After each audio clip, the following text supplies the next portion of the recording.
जी नमस्कार। न्यूज़ नशा के सभी दर्शकों को पंडित अरविंद तिवारी का बहुत-बहुत नमस्कार। आज हम बात करने वाले हैं बिहार की राजनीति को लेकर। देखिए, मैंने आज से कोई 4 से 5 महीना पूर्व जब बिहार चुनाव हो रहे थे, तब मैंने भविष्यवाणी की थी कि नीतीश कुमार अपना कार्यकाल पूरा नहीं कर पाएँगे और बहुत जल्द उनको इस्तीफा देना पड़ेगा। आज वो बिहार की राजनीति से निकल कर देश की राजनीति की तरफ चले गए हैं। ऐसा मैंने किस कारण से कहा, ये मैं अपने दर्शकों को ज्योतिष के आधार पर अपनी भविष्यवाणी को बताना चाहूँगा। देखिए, जिस समय चुनाव हो रहे थे, उस समय मैंने 2-3 बड़ी भविष्यवाणियाँ की थी। भारतीय जनता पार्टी सबसे बड़ी पार्टी के रूप में उभरेगी। दूसरी भविष्यवाणी की थी कि जनता दल यूनाइटेड दूसरे नंबर पर रहेगी और तीसरी भविष्यवाणी ये की थी कि अ, नीतीश कुमार जो हैं, अपना कार्यकाल 1 वर्ष से कम में पूरा करके बिहार की राजनीति से दूर हो जाएँगे और भारतीय जनता पार्टी का सीएम बनेगा। तो मेरी वो तीनों भविष्यवाणियाँ सही हुईं। मैंने नीतीश कुमार के हटने की भविष्यवाणी किस आधार पे की थी, वो मेरे दर्शकों को मैं बताना चाहूँगा। देखिए, नीतीश कुमार की जो जन्म कुंडली है, वो मिथुन लग्न और वृश्चिक राशि की है। अच्छा, मिथुन लगन है, तो आप समझिए कि अनस्टेबिलिटी बहुत है। जैसा उनके बारे में कहा जाता है कि वो हर चीज़ से यू टर्न ले लेते हैं। ये केवल मिथुन लग्न में पाया जाता है क्योंकि जातक अपने निर्णयों पर स्थिर नहीं रह पाता, जिसके चलते कहीं न कहीं परेशानियों का सामना करना पड़ता है।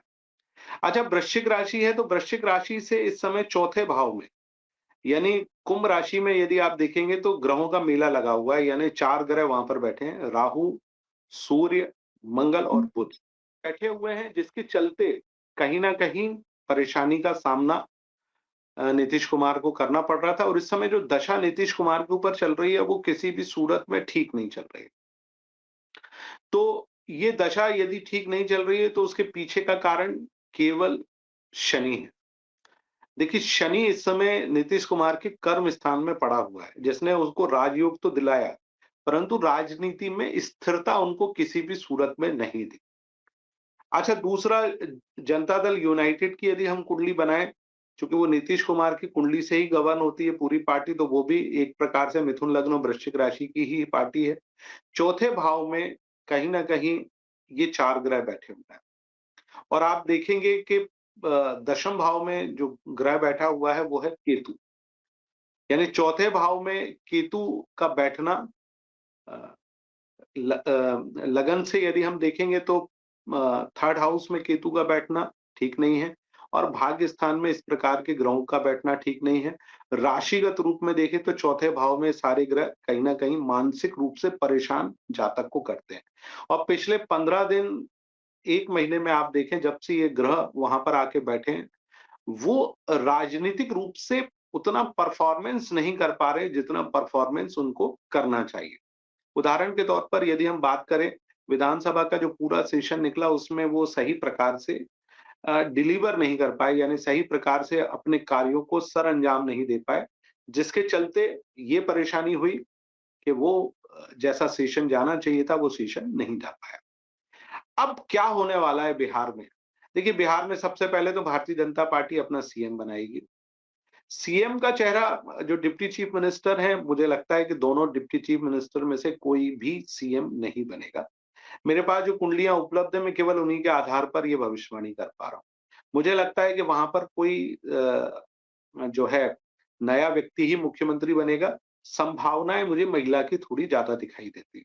मेरे पास कुंडलियाँ नहीं हैं, तो इसलिए मैं कोई किसी का नाम नहीं ले रहा हूँ, लेकिन सीएम जो है वो बीजेपी का ही बनेगा, लेकिन 2 डिप्टी सीएम जो हैं वो जनता दल यूनाइटेड के होंगे, ये मैं भविष्यवाणी स्पष्ट रूप से कर सकता हूँ।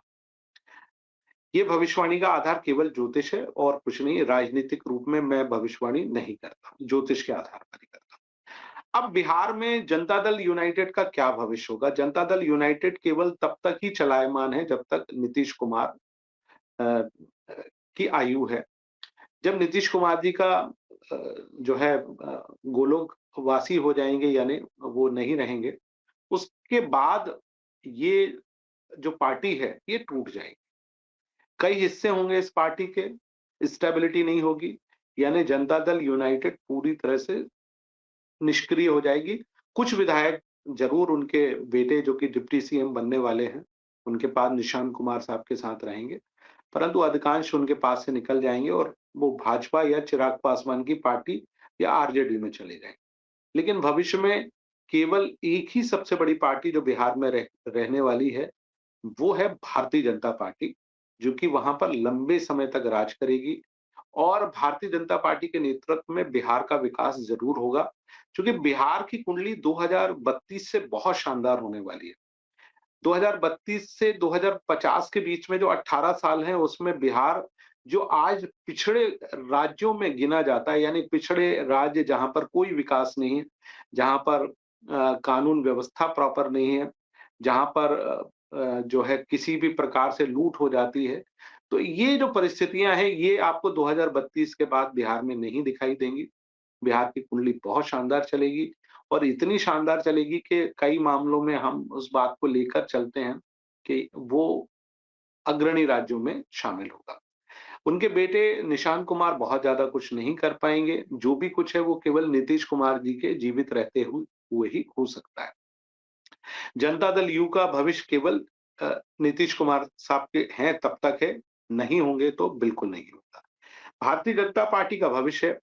दूसरा, यदि हम बिहार के परिप्रेक्ष्य में बात कर ले तो लालू यादव के जो पुत्र हैं, तेजस्वी और तेज प्रताप, ये भी कुछ नहीं कर पाएँगे। जब लालू यादव जी नहीं होंगे, तो आरजेडी में बहुत कुछ नहीं होगा, आरजेडी बहुत कुछ नहीं कर पाएगी और सबसे बड़ी पार्टी के रूप में जो है वो बीजेपी रहेगी। हाँ, प्रशांत किशोर जी की कुंडली थोड़ी बहुत मुझे बेहतर होती दिखाई दे रही है।